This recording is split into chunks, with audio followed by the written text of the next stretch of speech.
There was a real lilt of Irish laughter and excitement in Terminal 4 as a new era in air travel to Ireland was launched recently. For the first time ever, there will be regularly scheduled flights to the west of Ireland via Scottish carrier Flyglobespan. It didn't exist before. We have three great gateways in Ireland, Dublin, Shannon and Belfast. But Knock Airport being right in the heart of the west and the northwest is going to bring people into those areas. And we really took up a challenge here because I know Knock Airport were keen to get a flight to the U.S. and they contacted, of course, their national carrier. They contacted a couple of other British and Irish carriers, and nobody had the faith in this route, and we knew it could happen.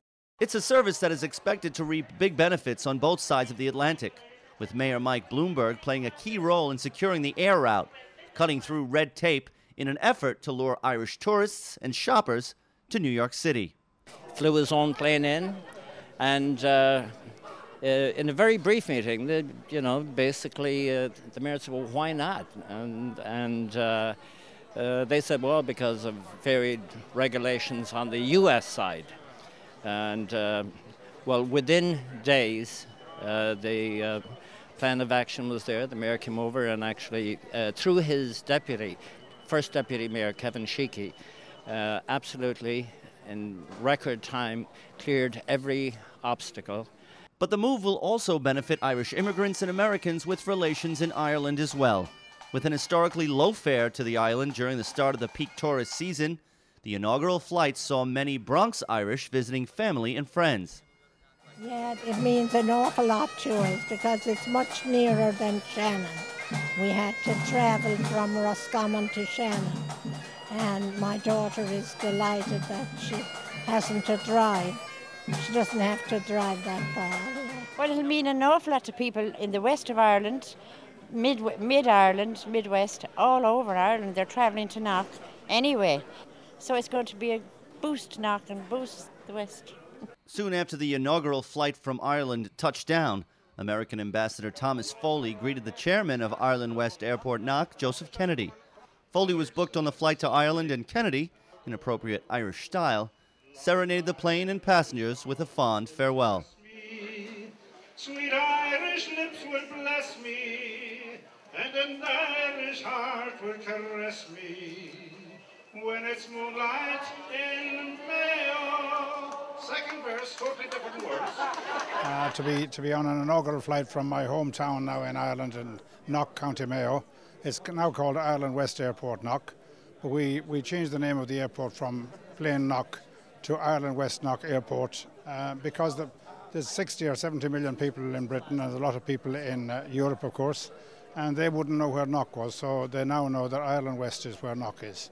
So it's a very historic day, and I'm absolutely thrilled that it's happened after all these years. It's going to be more convenient for a lot of people, but it also follows right on the heels of the new Open Skies Agreement, which is, we think, going to expand the overall access of aviation services between New York and Ireland.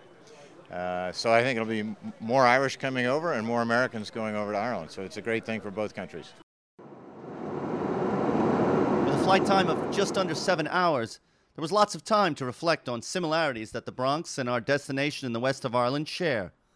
Both are connected to an extremely powerful economic and tourism engine, but they often fail to share in the rewards.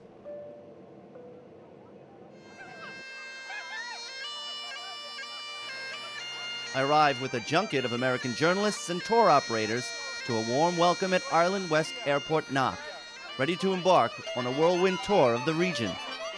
Like the Bronx, the counties in the west of Ireland are often overlooked by tour operators, and even Knock Airport itself was considered a fool's errand when it was conceived and built in the 1970s and 80s. It was envisioned to help stimulate the regional economy and accommodate pilgrims to the internationally known holy shrine at Knock nearby.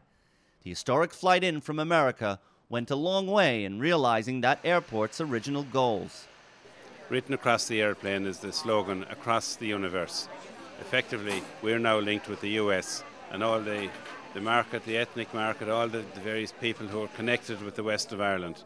It's linking Ireland with the US. It's linking Ireland with its ethnic market. It's linking us with our own. So we hope in the years to come that many of those people who have travelled, emigrated, gone on business or whatever will have an opportunity coming back to Ireland.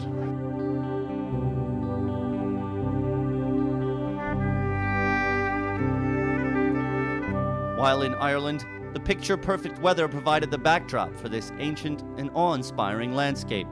Across the 3 counties, many former estates have been turned into luxurious accommodations that meld the old with the new. Sport and fitness is one of the overall themes, making it a true golf and angler's paradise and destination. Great nightlife is always a given, but it's easy to forget that not so long ago, this entire region and nation couldn't even conceive of such pursuits. To learn more, we went to the Museum of Country Life, a part of the National Museum of Ireland. Well, the National Museum of Ireland Country Life opened in September 2001, and we're home to the National Folk Life Collection.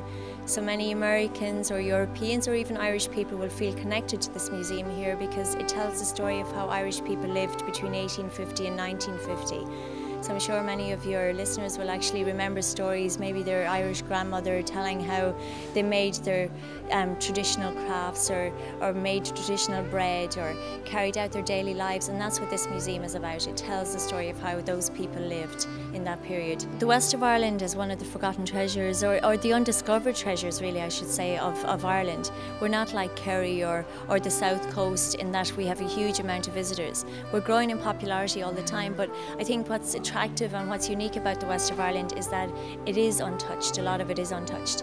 As well as the lakes, the rivers, the mountains, it's absolutely beautiful. People will enjoy their visit to the west of Ireland here.